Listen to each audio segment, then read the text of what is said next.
tripping over the stool. Hello. As you can see, I have a stool and a pail. Oh, and a little bit more. I have the collar. Just an ordinary pail. Oh, it's got a fly in it. This is what this video is actually about. I did a previous video, made something like this, but it was only about this thick, which, because we didn't have the thickness, we had to glue. See the rings hidden in there, hidden in there? Well, because we didn't have the thickness, we had to glue what is basically hard cardboard together to be able to start producing the formula, the prototype, to figure out the measurements and thicknesses needed for the final product. But this basically demonstrates every aspect, well, almost every aspect, because it's missing a dome, it doesn't have a hole, and it doesn't have a tube. But you can still, you know, I left the color different down in here so you can see, and I'm poking my finger in there, which is basically a fingernail depth, so you can see where the water would gather. Then there would be a hole with a tube, and you could stick the tube in whatever container you wanted to collect the water. And that's the whole purpose of this. Lots of people build something like this, but they build a little box. And I thought about it, and I thought, well, I think 5-gallon pails are very common. I know they're common in North America, but I don't know about the Southern Americas, like South America, and in the Hispanic countries, you know, Mexico and down in that area, the islands and that kind of stuff. I'm not sure that, and I can't say for sure, that 5-gallon pails are common in those regions. But I know they're common here, which would mean that this would cater to a population of, well, be accessible to and maybe popular with a population of 350 million, because Canada and the US combined, it's about 350 million, right? Okay, but we'll go with that number, just for quick speaking and general thinking. Anyways, you'll notice that, yeah, I can't put it on there. Okay, there we go. You'll notice that I didn't have to force it down. It just rests on there. And there's also, like, it rests very closely matched. But there's also room for it to fit onto a slightly smaller diameter pail. And that's the whole idea, was trying to figure out how to make this. And then we need the thickness for the trench, or whatever you want to call it, cavern or reservoir, to sit on top of without punching through the bottom, and still have enough area to collect sufficient moisture if it was available. Except it shouldn't have to collect too much if the hole was there, because the tube should have any moisture present dripping into whatever you're planning on using for a container. So the first one probably made me look like a stupid Canadian.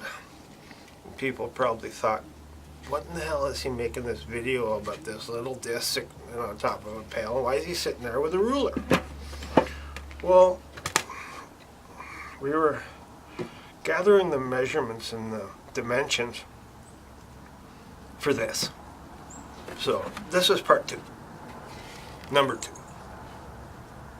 the second attempt.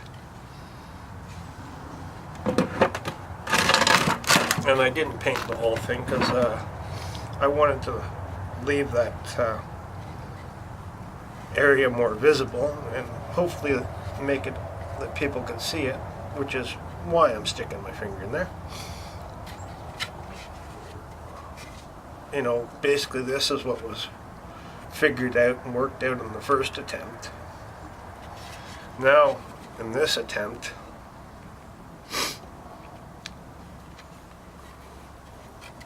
basically everything else needs to be figured out, has been figured out. The area for the dome is right here, and it would sit on top of that. Dome's not here, of course. And then the only other thing that's not here is the hole and as I said, the drip tube, where you would collect what you would collect the water with. You know, well, what you would put the tube into is what you would collect the water with, but what you would use to help you collect the water would be the hole in the tube. So the hole in the tube and the dome are not here, and that's basically all that's missing to demonstrate this.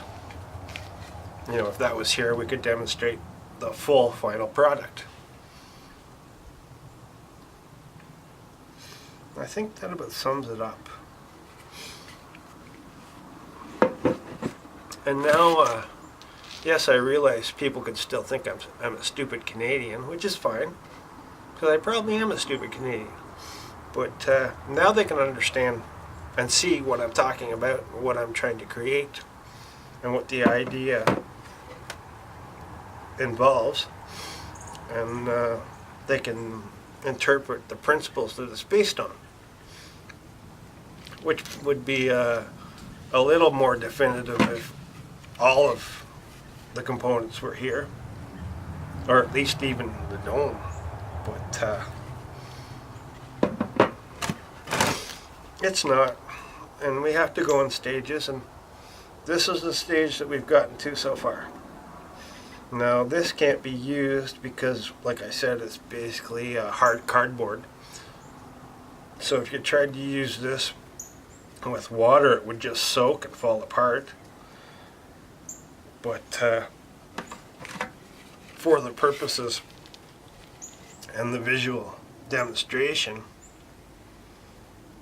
it provides a good medium and lets us see those circumstances.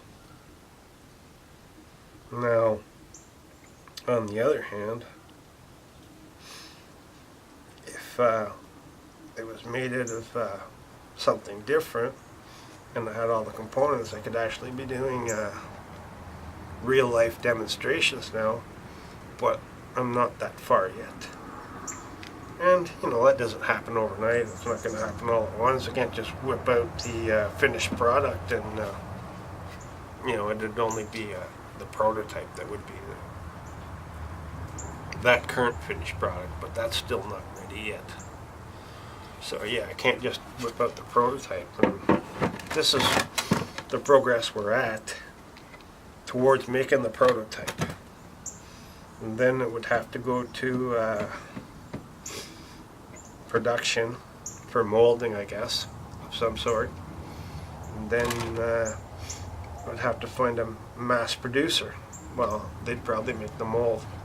So, yeah, that has to probably go to a producer of mold, which will depend on, you know, who's the best for cost to mass produce the item, most affordable. You know, a plastic, PET, acrylics, whatever. I doubt fiberglass is going to be affordable. So, yes, whatever options are figured upon, concluded as best possibility, that's where we'll have to go to after the next one is done. Or maybe there will still be another one after that.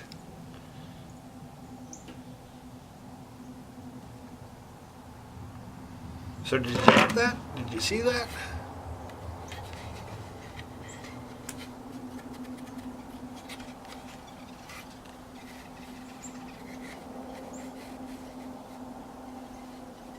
Did you see what I'm making here? Can you explain it to me?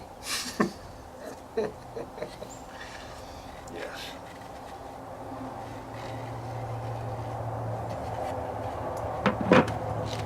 Thank you for your time. Have a good day. I'm tripping over my bucket.